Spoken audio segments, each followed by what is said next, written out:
Good morning and welcome to Perfectly Planted. Brooke Bussard, how are you today? Great.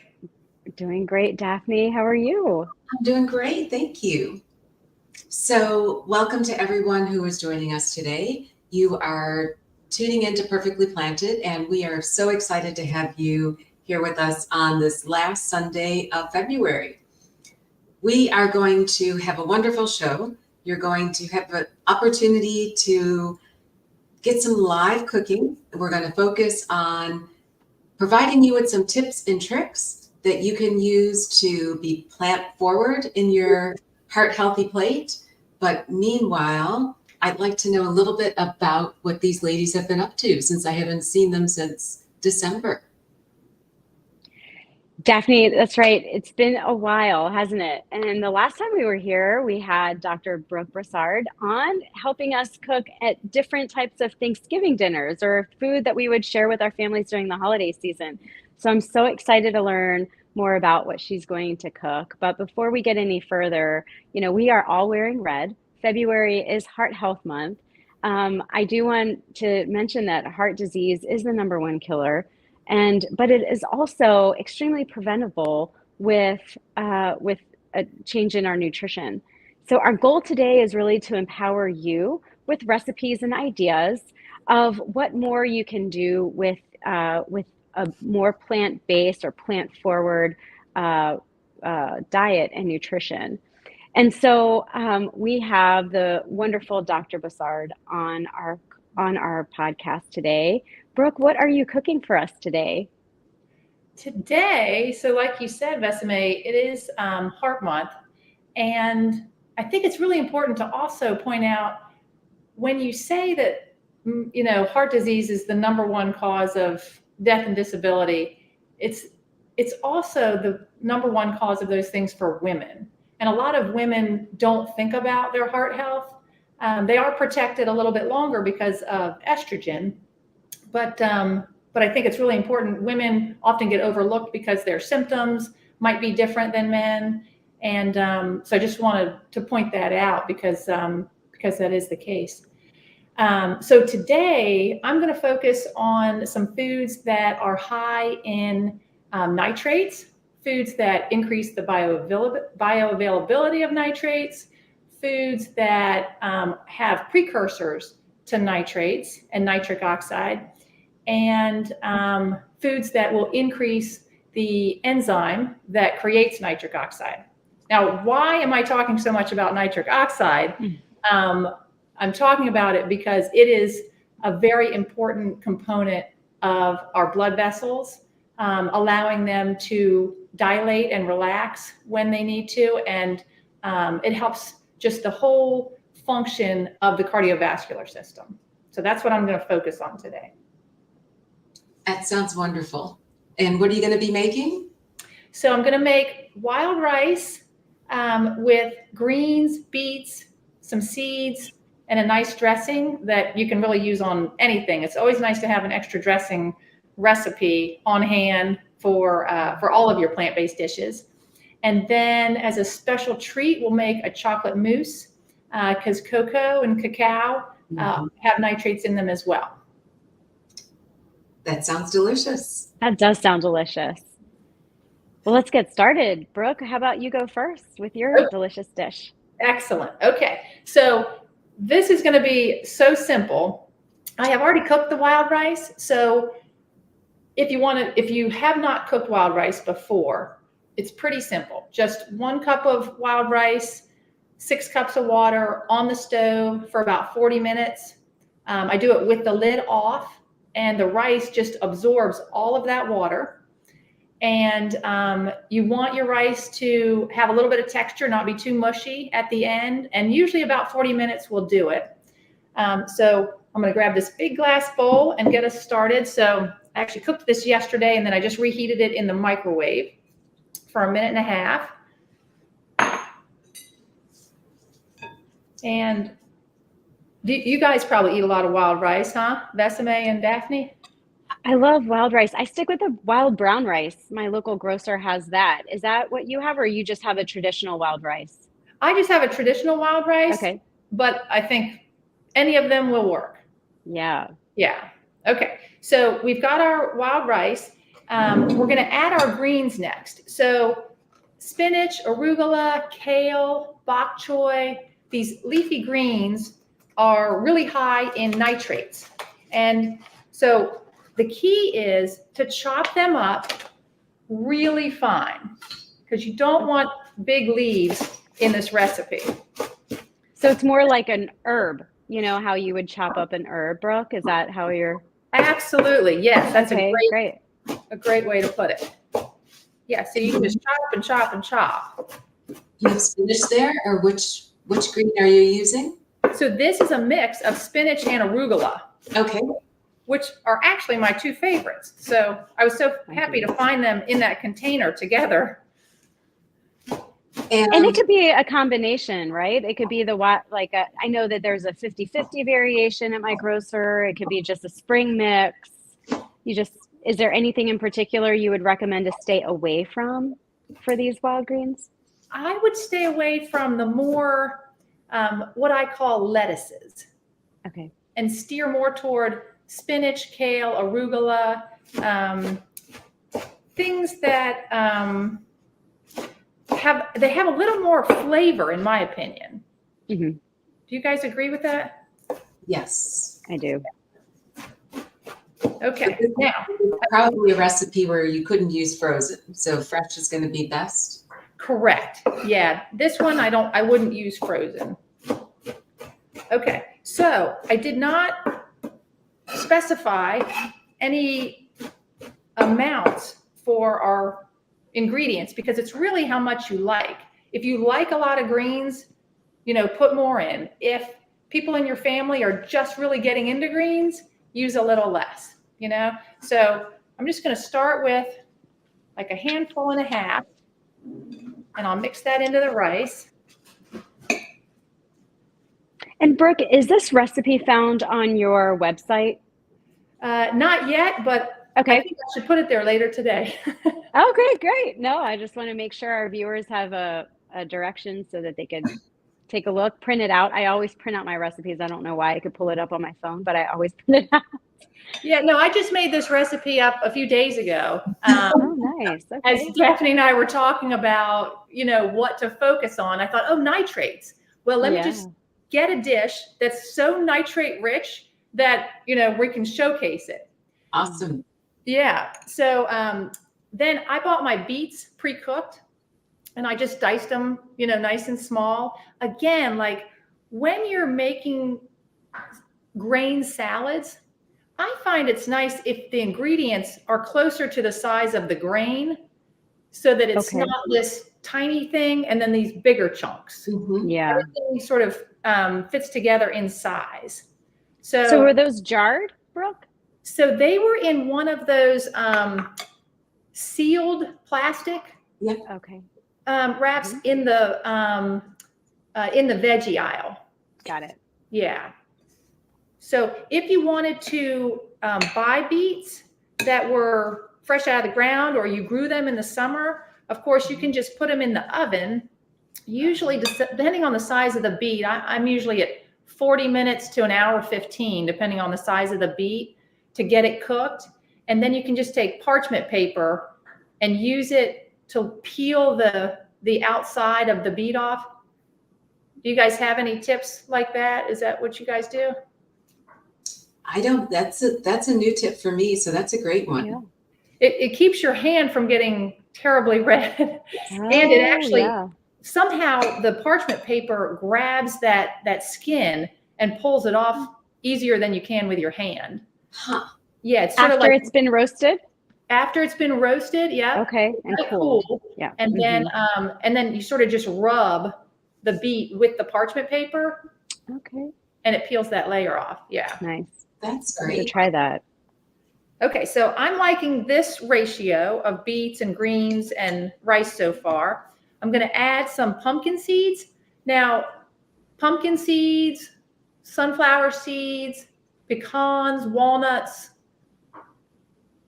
Somebody might like slivered almonds in there. I'm just trying to think of, different things you can do with it. I was thinking pumpkin seeds would be my best nut or seed. So I'm just going to sprinkle those in. Now, are those roasted and salted or just roasted to eliminate the sodium? These are actually raw pumpkin seeds. Oh, raw. Okay. Yeah. But yeah, you could use roasted if you like roasted, or you could get raw and roast them yourself in the toaster oven. And then I am going to put a little bit of lemon juice in there. So the lemon has vitamin C. And as we know, vitamin C increases the bioavailability of a lot of nutrients. But it also increases the bioavailability of nitrates too.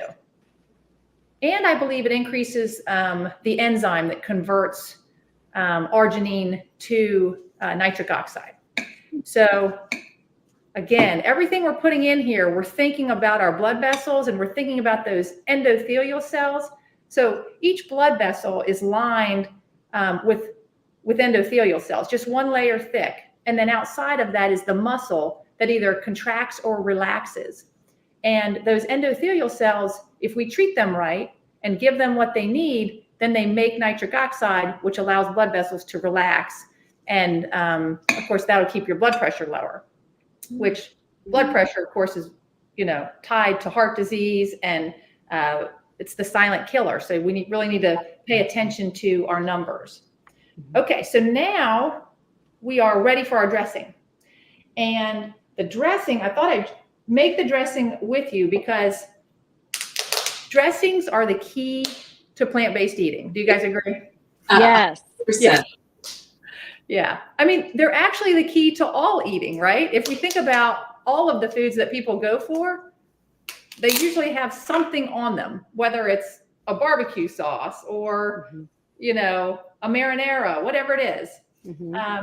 Okay, so our dressing, we're going to use a 1/4 cup of hummus, which is going to be 4 tablespoons. It's just easier to do it this way than to stick it into another container and then dump it in, right? I'm all about shortcuts. Okay, so we've got our hummus. Then we're going to use some red wine vinegar, and we're going to go with 2 tablespoons of that.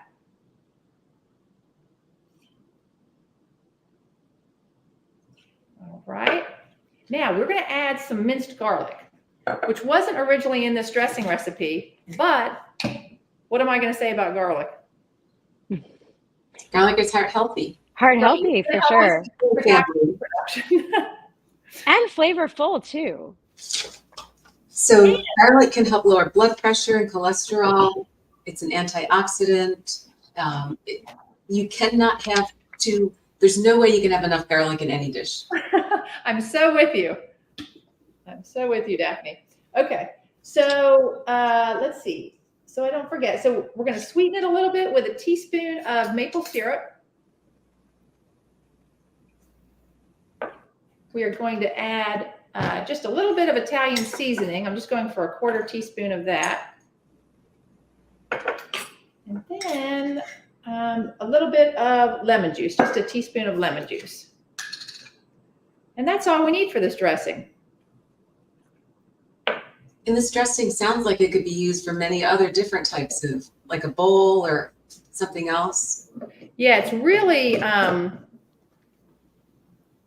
it's so versatile. It doesn't really, need to go on one thing and not another. It's pretty versatile. Okay, bear with me.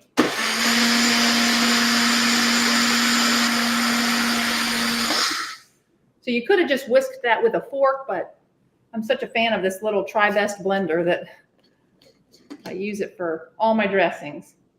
Okay, so now we're just going to pour our dressing. As again, just use how much you want. Like if you like a lot of dressing, or if you don't want too much, you can leave a little in the container. I am definitely making this week. It's something that I would, this is totally up my alley. All right, and there she is. So good. Nice. That is easy. Love that. Easy. So easy and so good for us, right?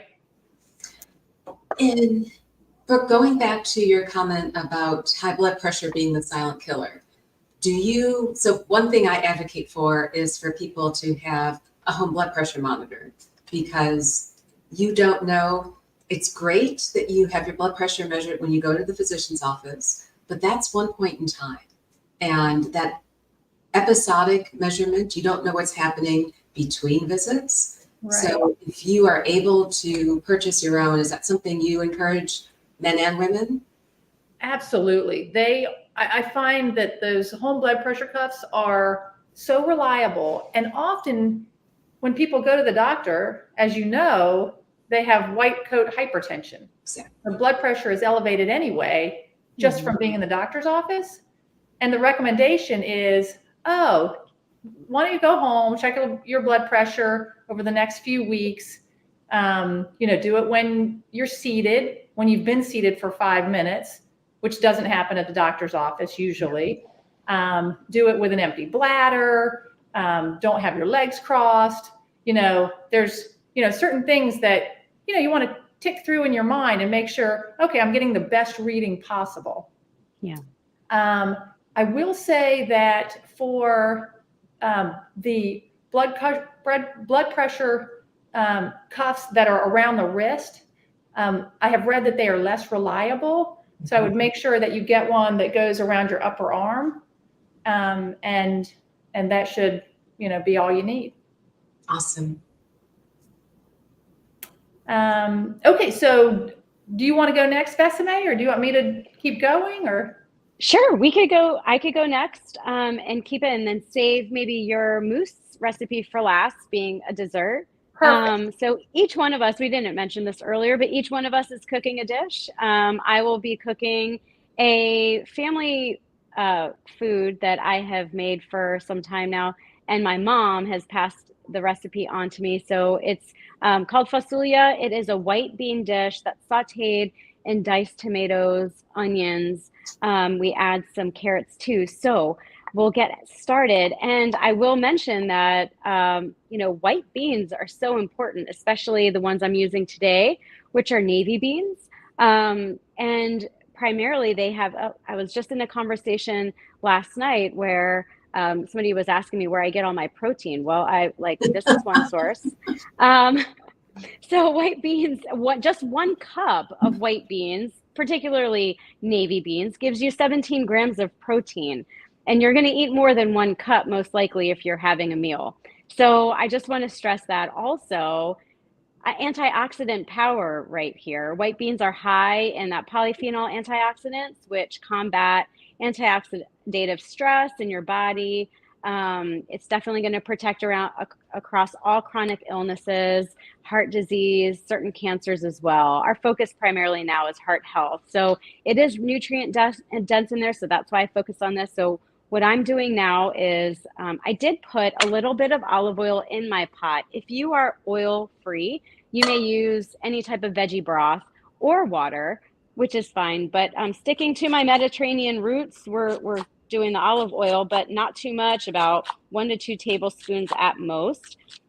And what we're doing is just slicing up some onions here. And so 1 onion is plenty for 2 cans of beans. So I did half an onion here, and we'll do 1 can of beans here shortly. And I'll put this in our pot here, and we will saute that for a bit just to sweat them out a little bit. And then also we add carrots to this dish. Why carrots? Well, it's good to add another veggie, but from our findings, just trial and error, carrots help reduce the gassiness that build up in your body when you are eating beans. And it provides a really delicious flavor as well. So 1 medium carrot, I don't like using the baby carrots, but they are an option as well.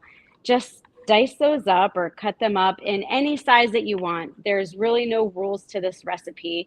And so we get this and sauteed these again, just to soften the carrots and the onions. From there, what we will do is we'll add the can of diced tomatoes. I actually have diced in sauce, but these you could do crushed, you could do petite dice, you could do anything. And so I'll put these in here, and then you bring this to a simmer. And after you simmer these for I guess maybe 5 to 10 minutes, no more than that. You add a little equal parts water to tomatoes. So if you add 1 full can of diced tomatoes to 2 full cans of beans, you will do 1 full can of water.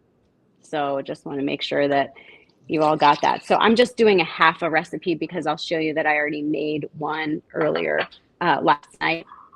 And so you get that simmering and let it season. You add some of your seasonings. It's either salt and lemon juice to taste. If you are salt-free, just eliminate it. Add some lemon. You can add any other seasons, which is fine. And then once that gives it a little bit of sauce, so you cook it for about maybe another 5 to 7 minutes, you add your white beans. I have drained the white beans here, rinsed and drained them, and you add those in to the pot. And that's it. You let it cook. If it needs a little bit more water, you add some more water, and you just let it stew simmer on low on your stovetop, and just let it cook. And the beans have a bit of a starch too, so it just continues to get this really delicious stew type of dish. So I will show you what it looks like now. But it is see how simple it was? I'll put that up here. And it's delicious. You can eat it over wild rice, quinoa. You can have a multi-grain bread to dunk it in because it does have a really delicious sauce to it, and enjoy any way you like. It is the easiest but most comforting dish you will have, and I hope you each enjoy it. Besame, thank you. And we'll put this up on the website afterwards? Yes, absolutely. On our blog, Daphne. And you said this was a family dish from the Mediterranean area. That's right. Wonderful. Thanks, Besame. You're welcome. So, Besame, when you talk about white beans, I always think it's funny that they call one of the white beans navy. I know. You're right. I know. Why is it navy? I don't know. We used to also use cannellini beans. So you don't necessarily need to just stick with that. We've never made it with red beans, so that's why it's more of a white bean dish. And you could buy them dried and soak them yourselves. It does not have to be canned. We just do canned just for ease of use. But dried beans and soaking them themselves sometimes is more economical. And those are also an option. So again, no rules, very simple. And it feeds 2 cans of beans, 1 can of diced tomatoes. It's like a $10 or less meal that will feed 4 people. Yep. And that goes to the point that eating plant-based does not have to be expensive. That's right. Is probably one of the least expensive ways to eat and the most versatile, because it's hard to mix and match veggies that don't go together. And I will just comment one more time. It is the least expensive way to eat if you're doing it right. There are so many things within the inside aisles of the grocery store that claim to be, of course, you may want a cracker or 2, that's fine. But, if you are eating right, your grocery bill will drop at least in half, because mine has. I am living proof of it. So Daphne, what do you have for us? Sorry, Brooke, go ahead. Oh, I was just going to say, I totally agree. And sometimes I have to remind, my clients that when you're paying for plant-based foods that somebody else has made and has had to, put energy into, like, that's what drives the price up.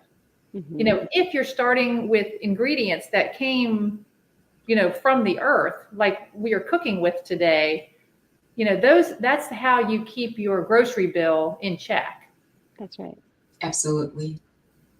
And and this is probably a whole nother conversation.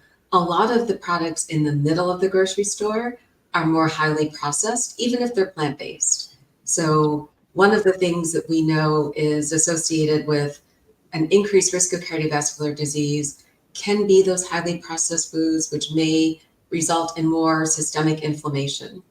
So the dish, and we're going to, in the interest of time, what I'll do is I'll show you my ingredients, and then I'll have to turn my back to you to do a little bit of cooking. And then maybe while I'm getting all of the ingredients in the pan, Brooke can also talk about the dessert.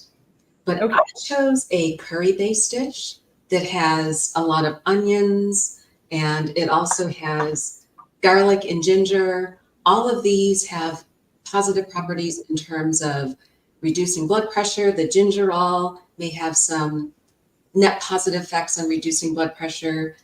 I also am adding some, it's not in the recipe, but I add jalapenos, and then a whole host of different spices such as cumin, turmeric, curry powder, red chili pepper.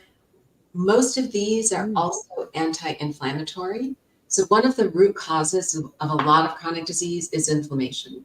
And we know that if we can help stem systemic inflammation, that we may reduce the risk of a lot of the chronic diseases that we're battling today in the United States and globally. This recipe is so simple. All I have here is, as the base, I will saute in some veggie broth, the onions, the garlic, and I actually have fresh ginger, which I grated. I'll also add to the pan the jalapenos. Once I've sauteed those for about 2 or 3 minutes, I'll add in my spice mixture. Again, it's about 2 tablespoons of curry powder, some cumin, red pepper, some turmeric, all wonderful anti-inflammatory spices.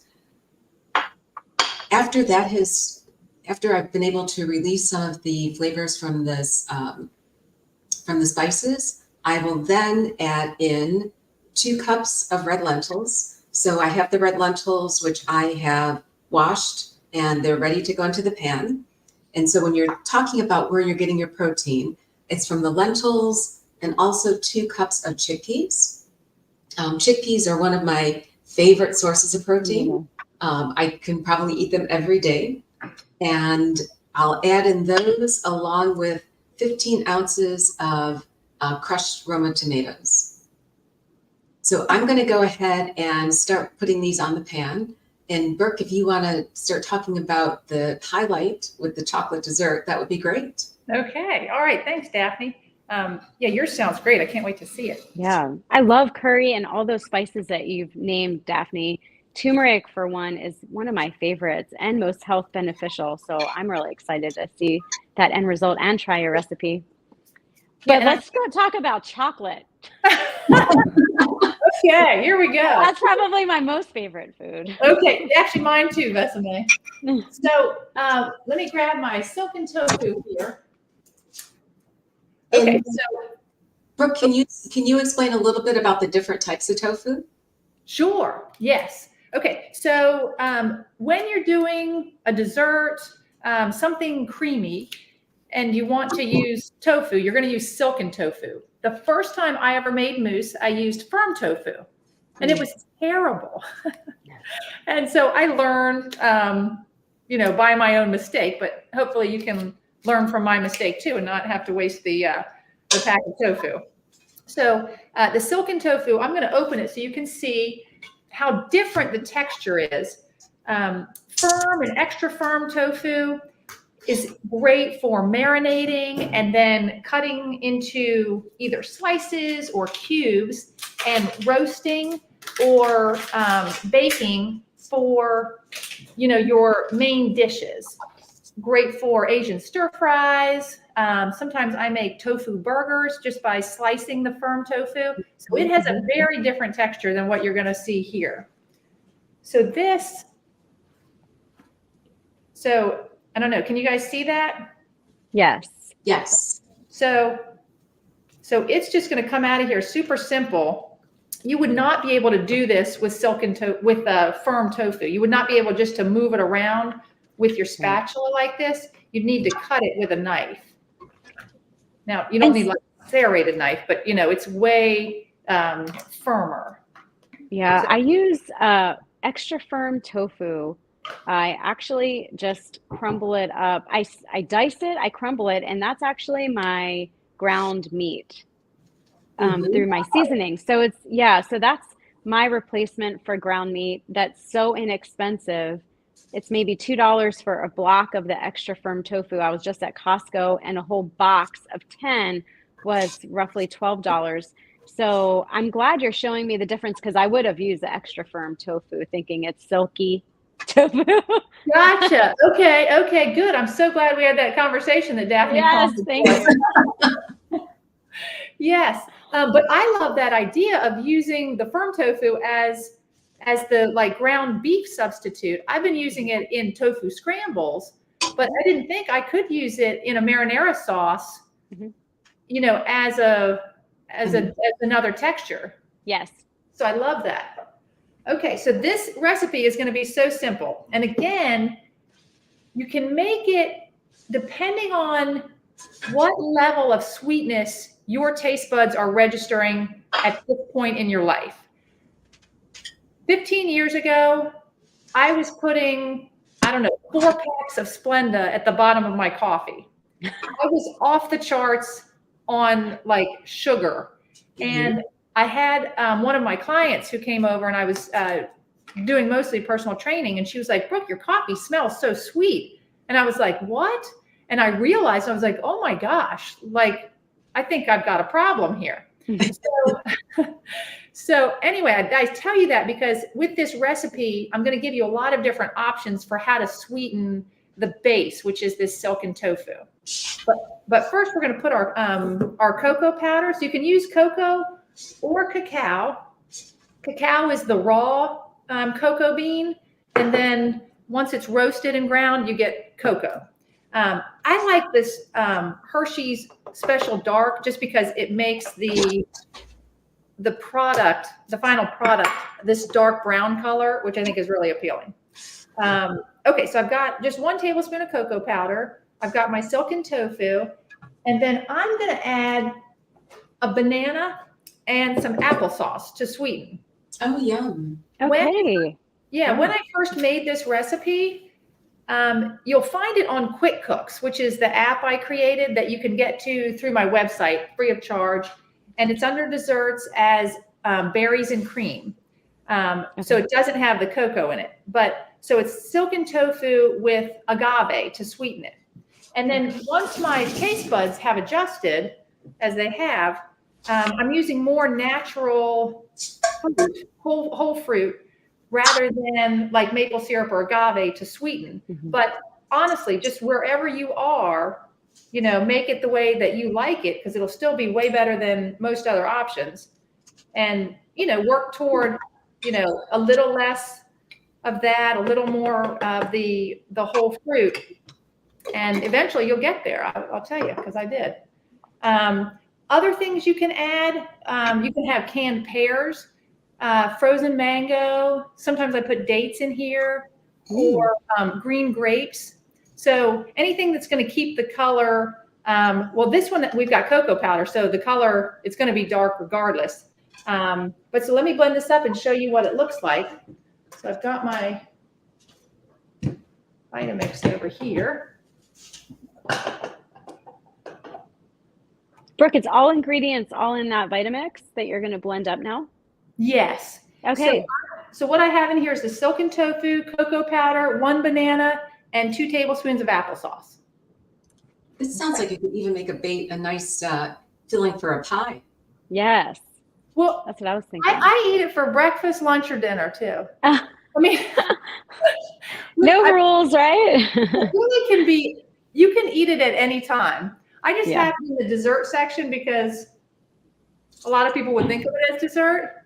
But, you know, the silken tofu, you know, it's got a great nutrition profile. Yeah, I mean, and then once you add some fruit to it, it's just, you know, good, clean fun. Okay, I'm going to blend this.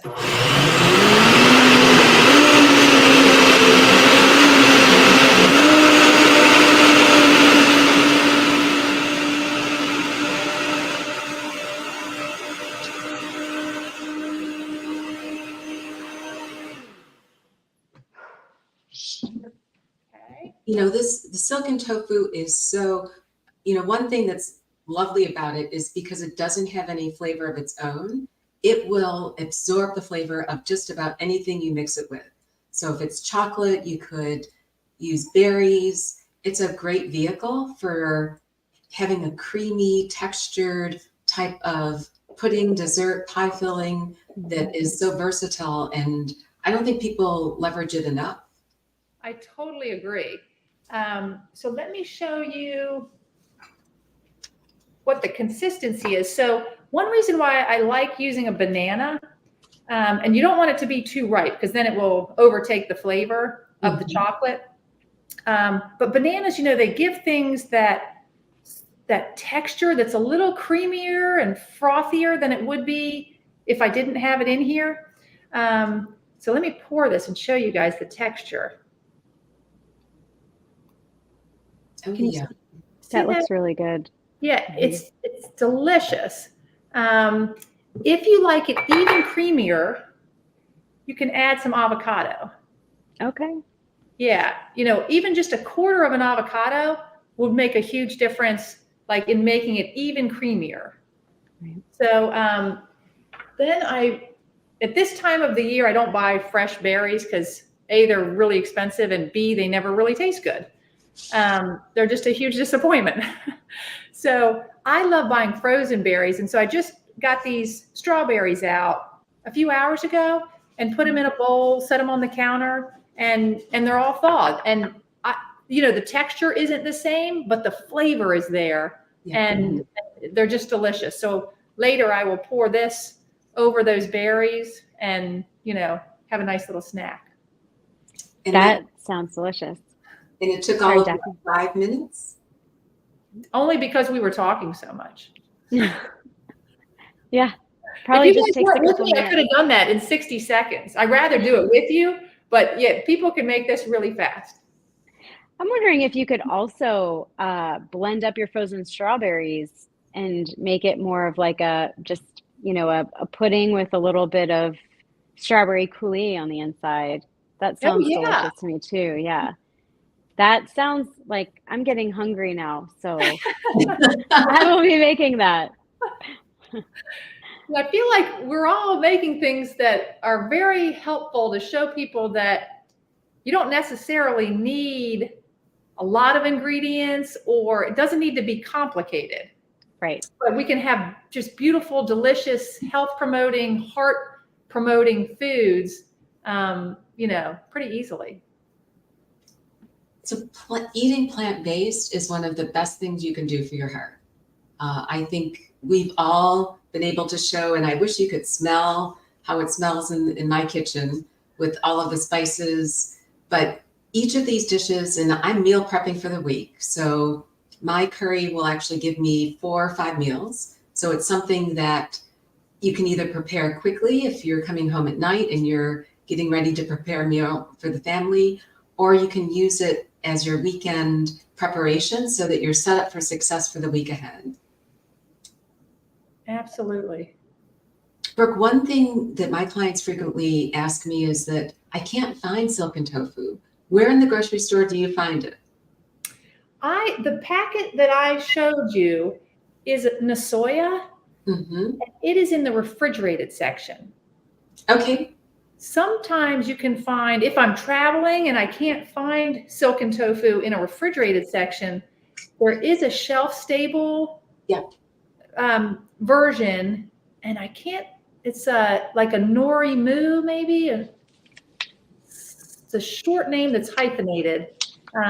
It's a smaller packet, but it's like a little box. Yeah, and that's shelf stable. So that's one thing, like if you're stocking your pantry and you want to make sure you have things on hand, you can buy the shelf stable version. That's good to know. I didn't think that was an option. So that is good to know.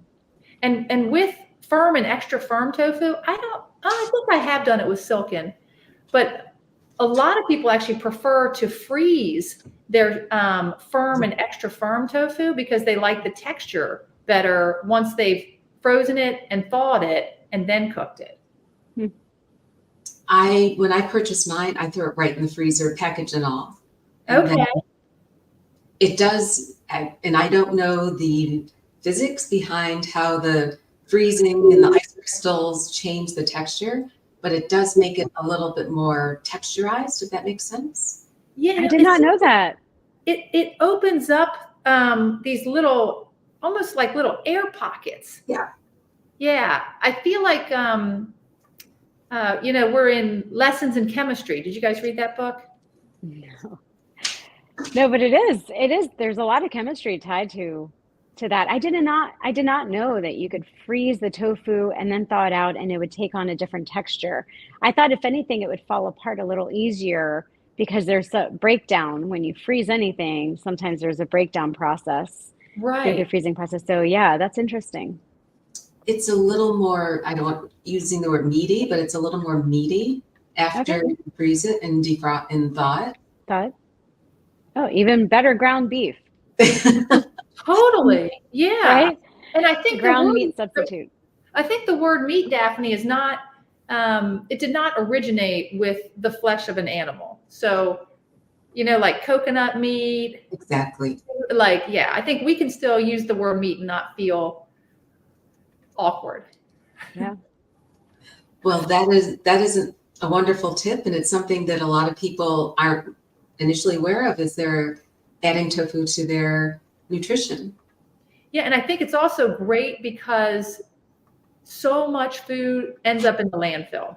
Mm-hmm. And we don't want any plant-based foods, and we don't want any foods ending up in the landfill. It creates methane and it's harmful to the environment. So if your tofu is about to expire and you're thinking, I'm not going to use this, what should I do? Just throw it in the freezer. Mm-hmm. I do that with anything. And then if it's not good when it comes out of the freezer, then you can make a decision.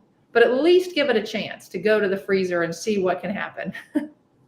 No, Brooke, you're right. The same goes for, that big container you had of arugula and spinach. You can throw that in the freezer and you can use it. I'm going to throw my spinach into my curry.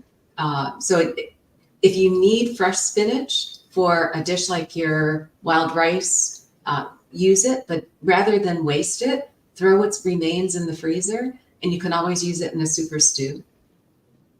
And the same goes in the summertime with berries. I have Yes. seen so many people, their berries just end up growing mold and they throw them out. But if you could catch it ahead of time and just put them in the freezer, then you could use them in your smoothies. Mm-hmm. I actually have a salad dressing that I started making that is frozen strawberries, agave, some vinegar. I think that's it. Oh, that sounds good. It's delicious. My father-in-law was like, what is this dressing? This is amazing. It's so different and refreshing. Mm-hmm. Yeah. Adding that fruit, we do that. We will get local from the farmer's market, just stockpile fruit, blueberries, depending on whatever's in season. And then they say just throw them in your freezer, just like that. You don't have to wash them ahead of time. Throw them in the freezer. And then when they thaw out, even they're just as fresh, or they taste as fresh. Now, they taste a little different to me. So I would prefer to rinse them and put them in my smoothies and or dressings, like you said, or maybe making a berry sauce to put over the delicious silken tofu chocolate mousse.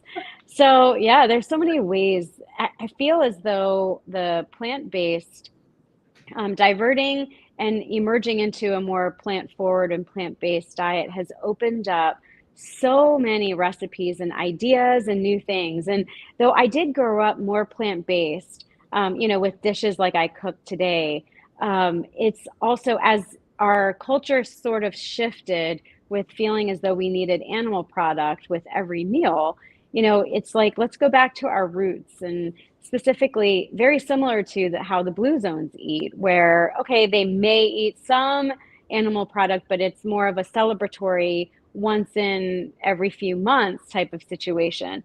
I find that I actually prefer the plant-based foods that I make now more than the versions I used to make with animal products. So it's opened my eyes to so many amazing recipes, and especially the ones that you both are cooking today.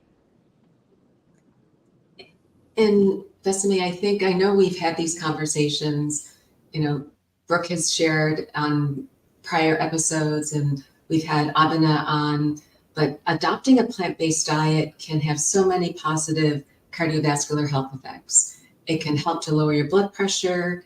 It can help to improve your cholesterol level.